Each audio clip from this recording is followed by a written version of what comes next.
Hello, friends. What is up? I'm Dr. Janet Roark. For those of you that don't know me, I'm a veterinarian in Central Texas, and I am your essential oil vet. So I come on here live on Facebook every Sunday at 7 p.m. to answer your questions for 10 or 15 minutes. We don't like to keep it super long for the people that want to watch the replay. And I'm just really excited. I'm really excited this week. Well, I'm not super excited about the weather because it's supposed to rain all week here in Texas, but we need the rain, so I'm down with that. But I'm really excited about the membership group, and I know I invite you guys to it pretty, at least once a week. Tell you guys about it. But if you haven't joined yet, let me tell you a little bit about it really quick. And if you have a question or you want to talk about essential oils or animals or anything to do with animals and essential oils, post your question in the comment section of this stream and I should get it. My internet is not the greatest, so hopefully this is going through. But let me know what essential oil you're using today and where you're coming in from. But I did want to tell you a little bit about the exciting things going on in the membership. So every day we have conversations in there about pet health and animal health and chickens with frostbite and dogs with toenail issues and all sorts of things. So every day that happens. And then once a week, I go in there live and answer everyone's questions. It takes about a half an hour, 45 minutes, sometimes a little bit longer, but usually in there for about half an hour on Sundays. And then and I keep them on Sundays so that people can join if they have a normal Monday through Friday kind of job. And then monthly, we do webinars and workshops. So this past month, we talked about nutrition. You guys saw me kind of promoting that a little bit. And it was so good. And you can actually go back and watch that replay if you join the membership. And then this next month in February, we're going to talk about, I believe we're going to talk about anxiety. Anxiety, or I think so.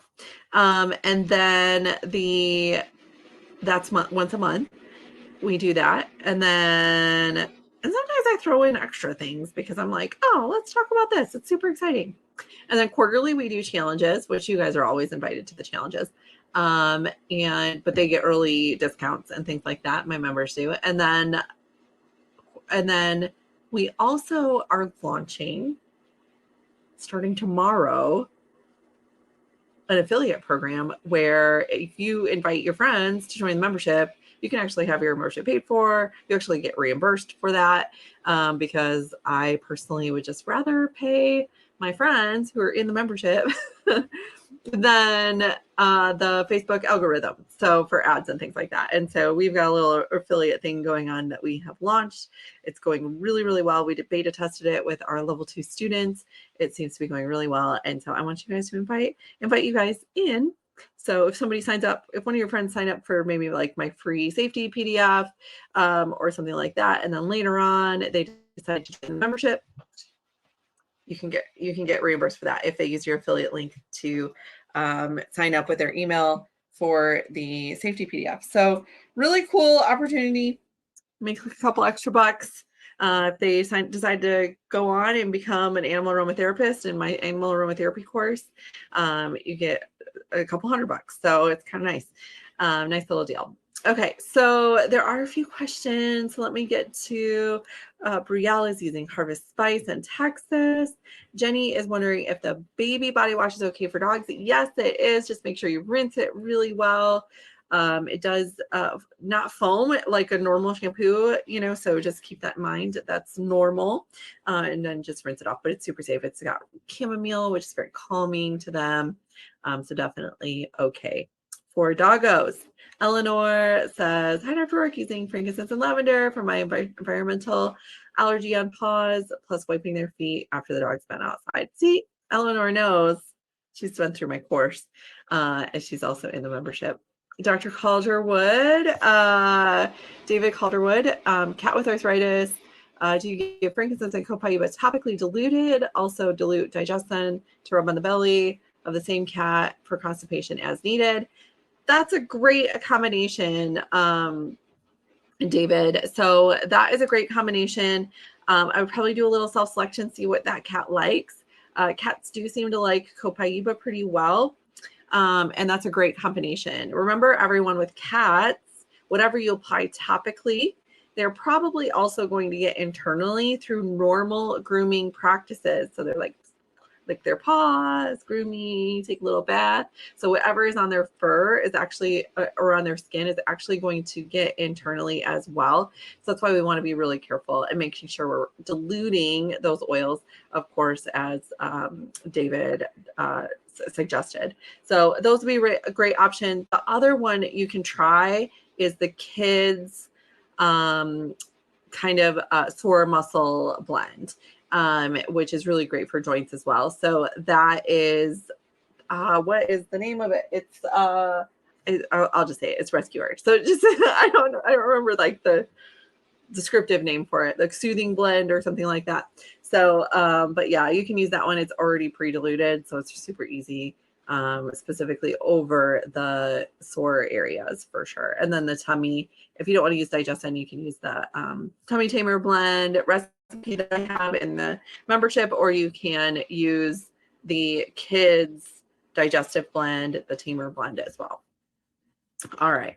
So hopefully I won't get in trouble for that. Angie says, what oils are the best for dog gut health? Need help for my lab. Okay. So when it comes to gut health, it's not just like, let's give them a drop of peppermint and call it good. Although that is helpful, 100%. 100% helpful. But when it comes to gut health, we always have to start, this is probably too much information for this, but we have to start with the foundation of health, which is nutrition. So you can't out supplement a bad diet, and you can't out oil a bad diet without proper supplementation. And so we have our nutrition, then we have proper supplementation, and then of course we have essential oils kind of on top of that. So that is just kind of like a 3-tiered approach. So the cool thing is, in the membership, we just did a full workshop on nutrition. It's focusing on canine nutrition, but we talked about all species. But of course, the focus is usually on dogs in there because that's what most people have. So, definitely check that out if you haven't, Angie. If you're not in there, it's worth it just for that one webinar workshop. But nutrition, then supplementation. Supplementation, we want to address gut health through proper digestive enzymes, and then we also want to do canine specific probiotics and prebiotics. So probiotics, prebiotics, you can do plain Greek yogurt or plain kefir or raw goat's milk and things like that. That has some, as long as your dog doesn't have a dairy sensitivity. Okay, so some dogs do have a dairy sensitivity, and we need to keep that in mind. And then we want to make sure they're also getting a multivitamin and appropriate omegas. Omega-3s are what dogs need, and they need much, much higher amounts than what humans need. Fish oil is the best for them, and usually around 500 milligrams per 10 pounds of body weight. And you can split that up into 2 feedings or do it all in 1 feeding. Just work your way up slowly if you've never given omegas. And then for oils, though, for gut health, we have a couple of digestive blends, which we kind of talked about with David Calderwood's question about the cat. So the digestive blend for adults or the digestive blend for kids are both really good. Cardamom is really good. Coriander is really good. Peppermint, ginger, all really amazing for the digestive system. You can give them internally. You can rub them on topically on their belly. Diluted properly, of course. We want to, 1 to 5% dilution really with a lab. You can go a little bit stronger than with other animals, but heavily diluted. And so the pre-diluted rollers, the touch rollers, if you have those work really well because they're already pre-diluted. So good question, Angie. It's probably way more way more than what you were expecting. But we can't, again, this is one of those situations where just like a drop of peppermint isn't going to fix everything necessarily, especially if there's underlying gut problems and you have to like reestablish gut health. which really comes from a good functioning biome. And that is with the probiotics and digestive enzymes and things like that, proper supplementation. All right. Brielle says, my 6-year-old lab has constantly had an ear infection every time I take him to the vet. They want me to give him an allergy shot. We've done the shot, but I want to use an essential oil to help instead. Do you have recommendations, please? And thank you. Oh, that might be what we're talking about this month in February. It's either anxiety or allergies. I can't remember which. I'm pretty sure it's anxiety though. But we do have a webinar on allergies. This is another one. You guys are asking really hard questions tonight.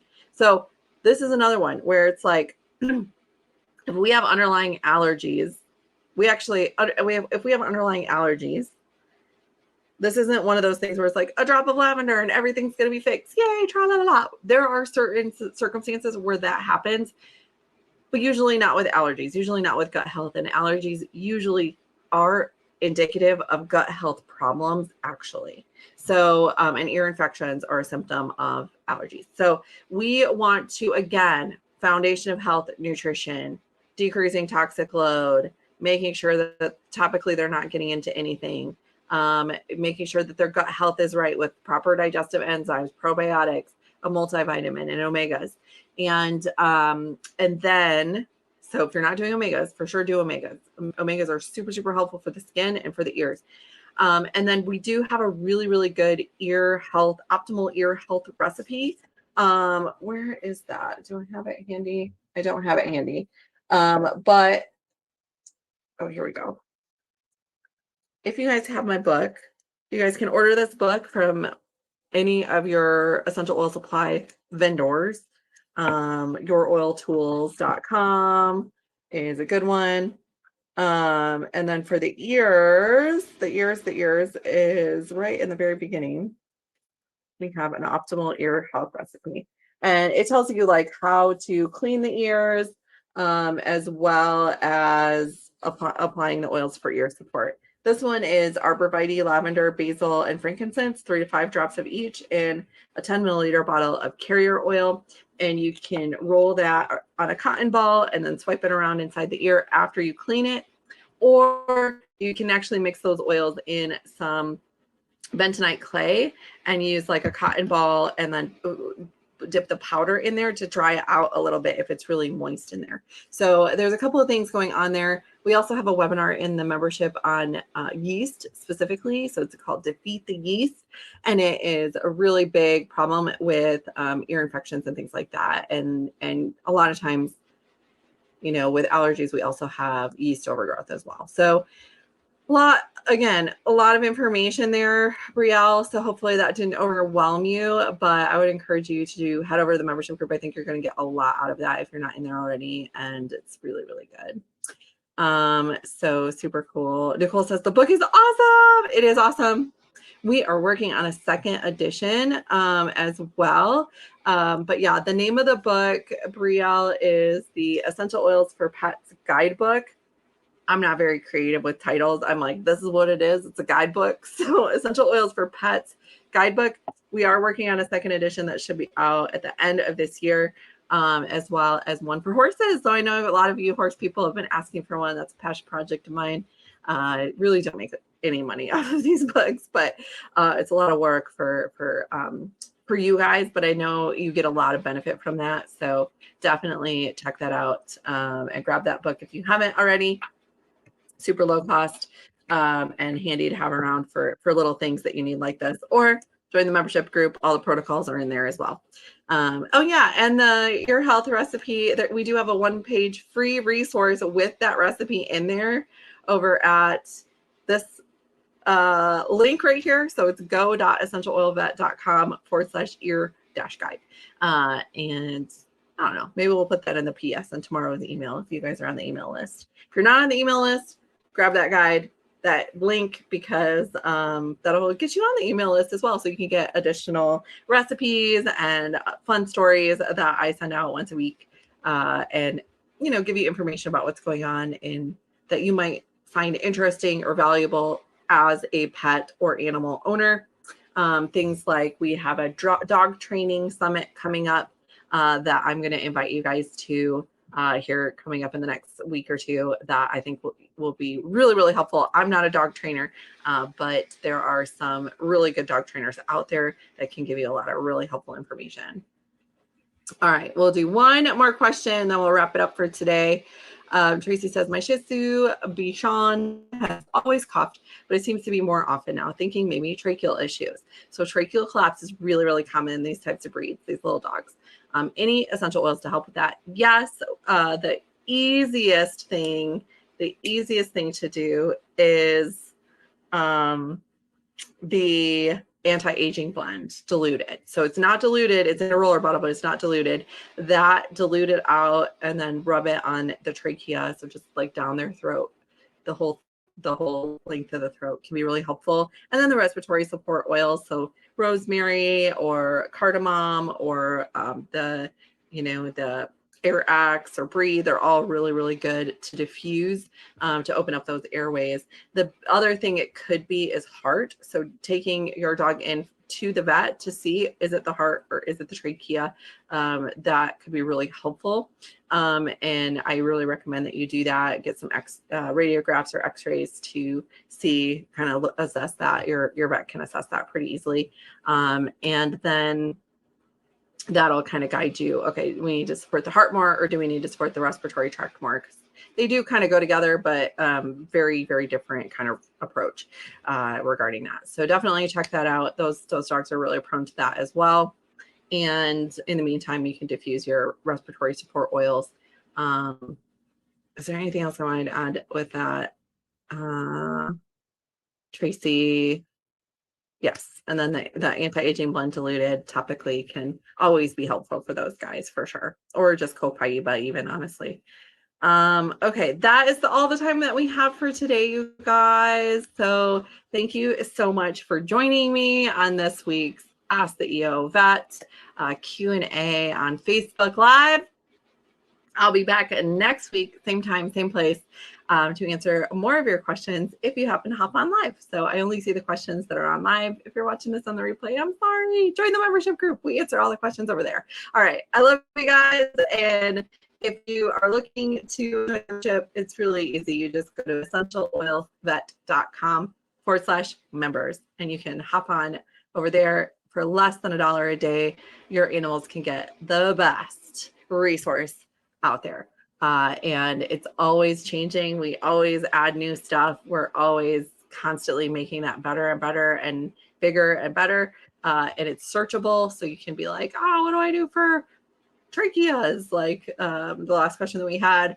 And you can actually find the answer in there without, on your own, and use the protocol in there that's in there already. So I love you guys, and I will see you next week.